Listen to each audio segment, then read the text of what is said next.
شروع اللہ کے بابرکت نام سے جو بڑا مہربان نہایت رحم والا ہے۔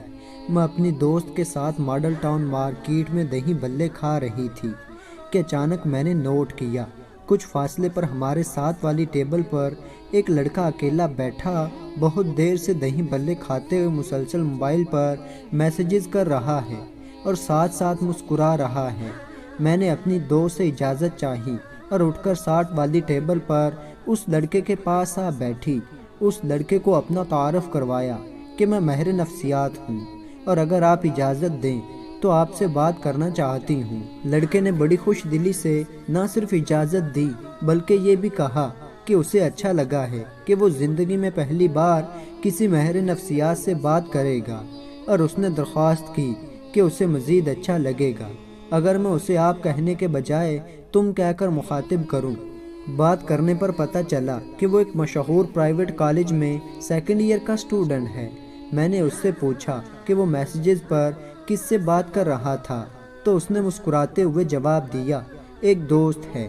میں نے بات کو گھما پھرا کر پوچھنے کے بجائے سیدھا پوچھا کہ کیا کوئی لڑکی تمہاری دوست ہے؟ اس نے ہنستے ہوئے جواب دیا، کوئی ایک نہیں بلکہ کئی ساری ہیں۔ میں نے کہا کہ تم مجھے سچ بتاؤ، کیونکہ آج کل لڑکوں کے لیے سنگل ہونا ویسے ہی باعث بے عزتی ہوتا ہے، اس لیے وہ اپنے ساتھ لڑکیوں کی جھوٹی کہانیاں جوڑ کر دوستوں کی داد وصول کرتے ہیں۔ میرے ایسا کہنے پر اس نے جلدی سے اپنا واٹس ایپ کھولا اور لڑکیوں سے ہونے والی اپنی گفتگو اور تصویروں کے تبادلے کو ثبوت کے طور پر دکھاتے ہوئے کہنے لگا کہ یہ ساری لڑکیوں سے میں آج کل بات کرتا ہوں، آپ چیٹ ہسٹری چیک کر سکتی ہیں۔ میں نے کہا کہ نہیں، مجھے کچھ چیک نہیں کرنا بلکہ صرف پوچھنا ہی ہے، لہٰذا صحیح جواب دینا، کیا یہ سب لڑکیاں تم سے ملتی بھی ہیں یا صرف فون پر ہی بات کرتی ہیں؟ اس نے جواب دیا کہ نہیں میڈم، ابھی ملی نہیں ہیں، بات صرف فون تک ہی ہے،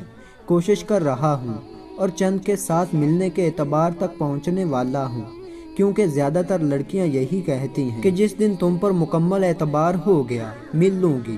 میں نے مزید پوچھا کہ تمہارا کیا خیال ہے کہ جو تم کر رہے ہو کیا وہ ٹھیک ہے؟ اس نے جواب دیا کہ میں نے ابھی تک کسی کے ساتھ کچھ غلط تو نہیں کیا، نہ ہی کچھ غلط کرنے کا ارادہ ہے۔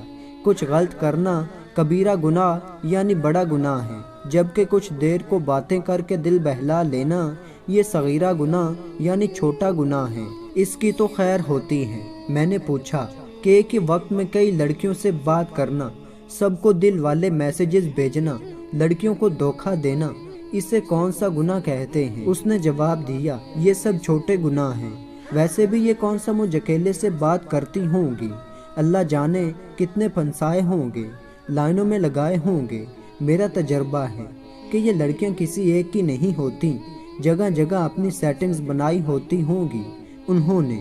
میں نے اس سے کہا کہ بیٹا، جو میں کہنے لگی ہوں اس پر غور کرنا، مجھے نہیں خود کو جواب دینا کہ اگر کل کو تمہیں کوئی اچھی سچی لڑکی ملے گی تو تب تمہیں اس کی محبت کا کیسے یقین آئے گا، یا جب تمہاری شادی ہوگی تو تمہیں کیسے یقین آئے گا کہ تمہاری بیوی صرف تمہاری بیوی ہی ہے، کئی لوگوں کی بیوی نہیں ہے، کیونکہ تمہارا تجربہ تمہیں بتائے گا کہ لڑکیاں کسی ایک کی نہیں ہوتی۔ یہ سوچ کر تم قدر کرنے والی کی بے قدری کرو گے، مسکراتی آنکھوں کو رلاؤ گے۔ کل کو بیٹی تمہاری اسی مشہور کالج میں داخلہ لے گی تو کیا اس پر بھی اعتبار نہیں ہوگا؟ یہ کہہ کر اور اسے حیران چھوڑ کر میں بجھے دل سے واپس اپنی سیٹ پر آ گئی۔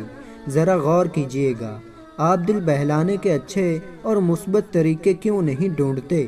کیونکہ جو آج مذاق لگتا ہے کل ماضی بن کر زندگی میں محرومی لائے گا۔ یاد رکھیے، جذبات مذاق نہیں ہوتے، اس لیے انہیں ہر کسی سے نہیں جوڑتے۔ تو دوستو، اللہ تعالیٰ مجھے اور آپ کو عمل کرنے کی توفیق عطا فرمائے، آمین یا رب العالمین۔ تو دوستو، ایسی ہی شاندار ویڈیو دیکھنے کے لیے چینل کو سبسکرائب کریں۔ تو ملتے ہیں ایسے ایک اچھی ویڈیو میں، تب تک کے لیے اللہ حافظ۔